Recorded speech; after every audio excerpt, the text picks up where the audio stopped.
देखिए बच्चों, इस वीडियो में हम बात करते हैं एल और सी यानी कि इंडक्टर और कैपेसिटर दोनों को ही किस प्रकार से एक साथ हम फिल्टर के रूप में यूज कर सकते हैं।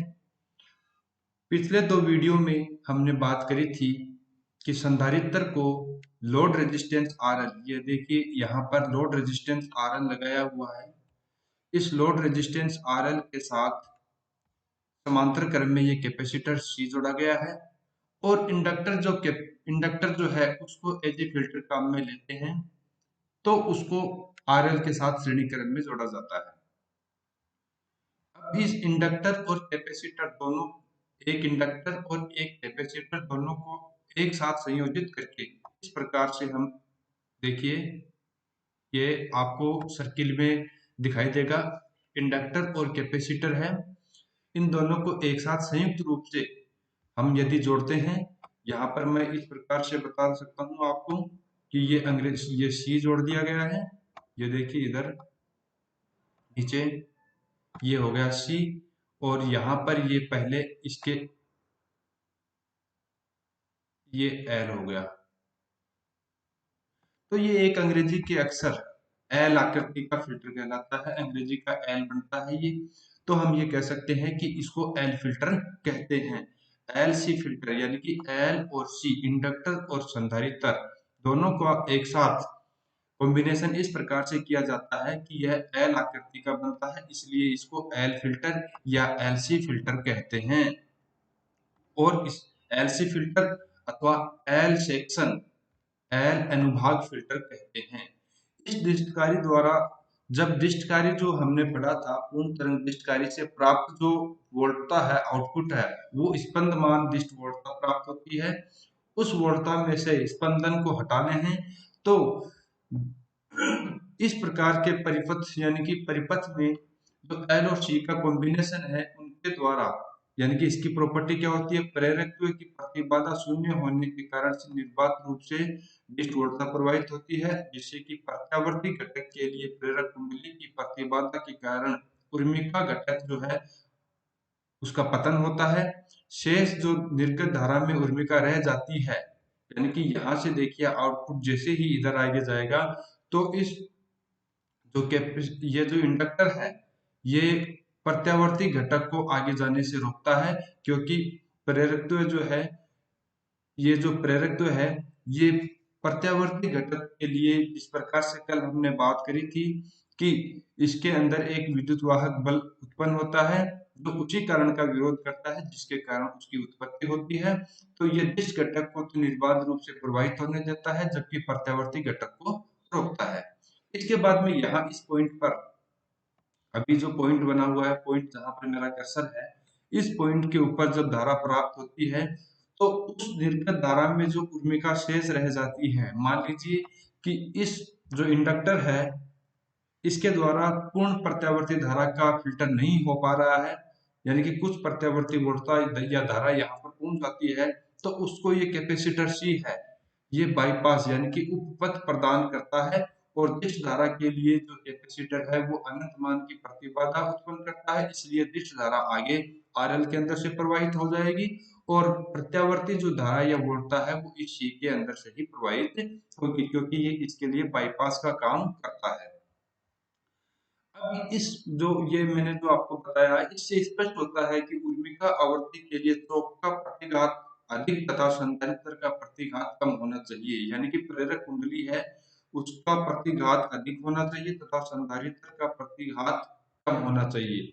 तो ये जो प्रॉपर्टी है, यानी कि जो प्रेरक कुंडली है वो तो अधिक प्रतिघात की और संधारित्र है वो कम प्रतिघात का, हम यूज करके एल सेक्शन यानी कि एल अनुभाग फिल्टर यूज कर सकते हैं, जिसके द्वारा हमें आउटपुट जो है वो एक अच्छी डिस्ट वोल्टता या डिस्ट धारा प्राप्त होती है।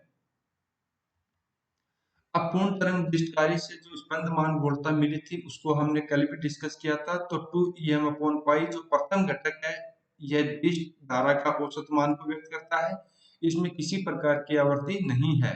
दूसरा जो घटक है इसको प्रथम चलांती कहते हैं, ये 2 ओमेगा आवर्ती का होता है। तृतीय घटक है वो द्वितीय सनांदी कहलाता है, ये 4 ओमेगा आवर्ती का होता है।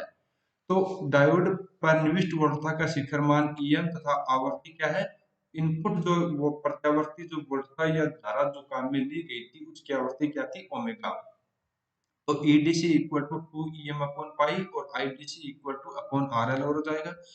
तो इस समीकरण का दूसरा तथा तीसरा पद द्वितीय तथा चतुर्थ प्रसंवादी हार्मोनिक्स को व्यक्त करता है, क्योंकि इसमें ओमेगा आवर्ती का कोई पद नहीं है, 2 ओमेगा आवर्ती का पद है, 4 ओमेगा का आवर्ती का पद है, जिन्हें फिल्टर द्वारा हमारे को ये दो पद हटाने हैं, पहला पद ये और दूसरा पद ये।